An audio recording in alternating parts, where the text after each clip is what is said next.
sunana Surayya Aminu. Ni ce Rabiola a cikin wannan fim din mai suna Sarki Goma Zamani Goma. Wato Rabiola wani role ne. Na ji daɗin samun role ɗin nan sosai saboda akwai wani Amir a cikin fim din wanda ya yi playing na hatsin 'yan mata da yawa. 'Yan mata suna kuka da shi sosai a cikin wannan gari.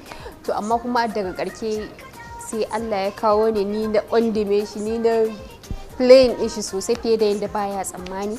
Na damfare shi, na kwace kuɗin shi, na kwace kuɗin baban shi.